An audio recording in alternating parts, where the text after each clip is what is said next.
Hello, welcome back to a J-Lo video. Today, this is my amazing, awesome friend, Ellie. Hi, everyone. So we're going to have Ellie to share who she is for a minute or two, and then we'll go on with our video. So I'm Ellie, and I work with adults with disabilities, and I just graduated from Cal Poly, and I am hoping to go back next year to get a master's in psychology so I can be a therapist. Awesome. So proud of you. Thank you. So today, you guys, we're going to eat and talk. We're just going to have some fun, get to know Ellie a little bit. And so, yeah, here we are. We have our McDonald's. We have some fries, quarter pounder, nuggies. McDoubles. Double, then same thing over here. Yeah, we just wanted to have eat, talk, and then you guys get to know Ellie a little bit. So, first of all, Ellie, if you don't mind, just kind of just sharing your heart a little bit about like what made you want to help people with disabilities. What made you decided to come like kind of what made it to where you're like, you know what, I just want to help people with disabilities stuff. Well, I've always wanted to help people. That has been ever since I was very little. Like, Okay. I'd always try to find ways to help my family or whatever. Acts of service is one of my love languages for sure. And helping people who have been disadvantaged or who the world sees or society sees as not good enough or whatever, like, I want to prove that people are good enough, and yeah, it's important to me. Yeah. So, would you want to share a little bit like your story about maybe we could encourage people like, has there anything happened to you like when you were going to school or growing up, like that kind of made you like maybe go, wait, you know, I don't like when people treat those people like that. I want to. Well, there's been many moments of like of either I see people being bullied or just people not being treated right. Like, I remember as a kid, there was this one girl who was being bullied, and I guess she had a really hard home life, and I just felt so terrible. I mean, she was also a bully, but like, I still felt terrible. Yeah.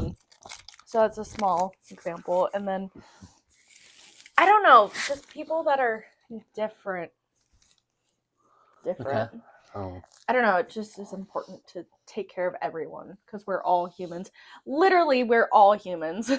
Yeah. So, yeah. I don't know if that was a good answer or not. No problem. You can ask me again, though, if need be. McDonald's food is life.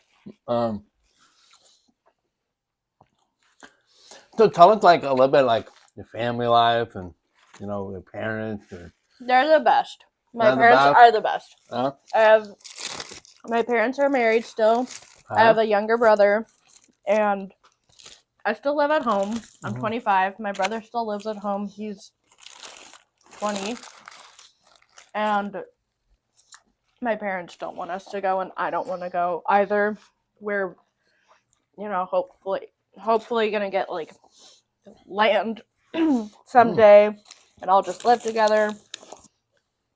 They're great. They really have shaped me. My dad is a NICU nurse, or he's a NICU nurse manager. So he's in the field of caring, and my mom was a therapist, and now she paints and she does some trauma therapy. So they've really shaped me into who I am today. And my brother wants to be a police officer, and that's, also protecting, as much as we hear, of the negatives, there has to be the positives. So, yeah.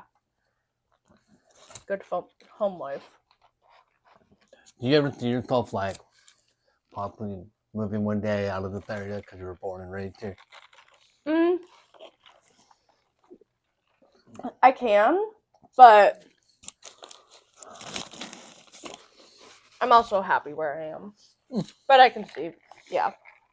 I'm not one of those people. I went to high school with a lot of people that were like, I've got to get out of this town because it's got nothing for me and it's a small town and I hate it. I've turned into country. But I never felt that way.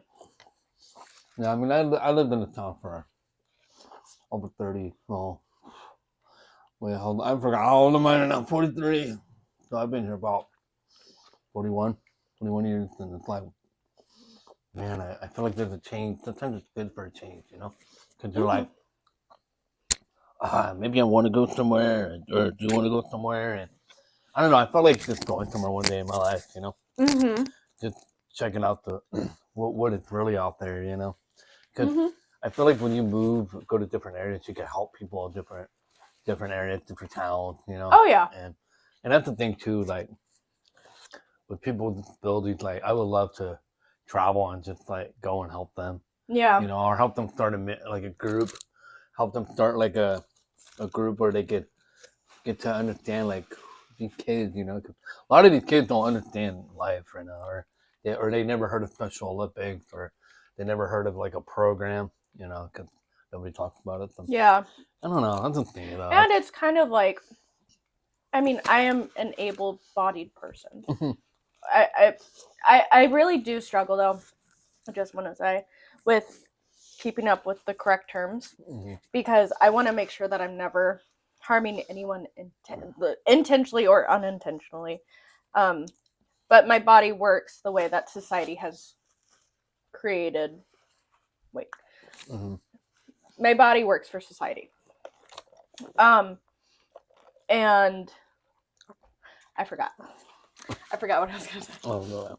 What was I going to say? Just like, I guess some people feel like they need to hide their disabilities, or, I mean, again, as a person that doesn't have a disability, like, I don't actually know if that's true, but it feels like, yeah. So anyways, I think it's important what you do and what you want to do. No. Why do you think people hide? Well, I think we're mostly scared of, we create so many stories in our heads, and even if people are really cruel, you know, we set ourselves up. And there's, I mean, I think most fear or most anger and misunderstanding comes from fear and a lack of understanding, if that makes sense. So I think with people that, you know, either, I don't know, but I think a lot of it comes from just fear of either being accepted or you know what's crazy is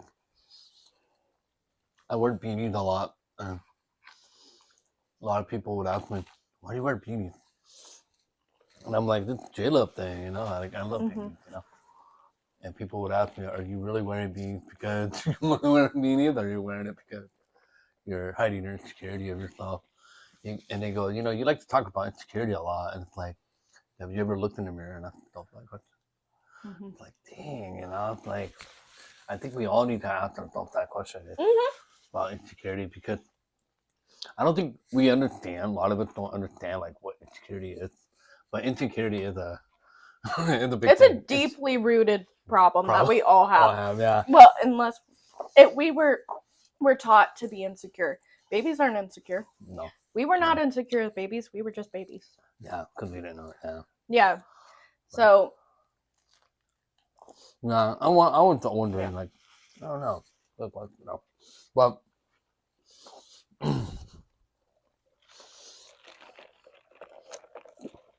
long pause there.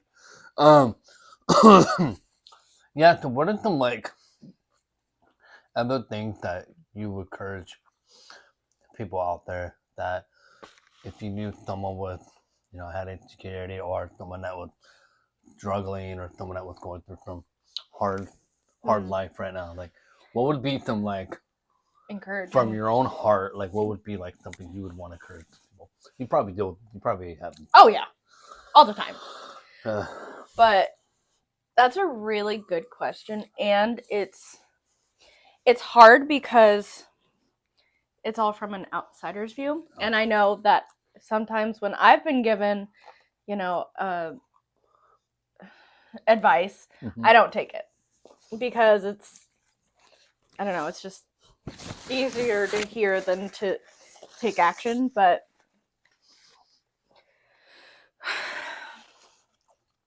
I mean, in my journey, I've done like therapy and stuff, and one thing that I've been insecure about is how I look, and so I did exposure therapy. Okay. And that was really hard, but it really it was so weird and out of the realm for me that it actually did help. But I would say to not be afraid of who you are. Like another thing that I had been insecure about for a long time was I'm a very sensitive person.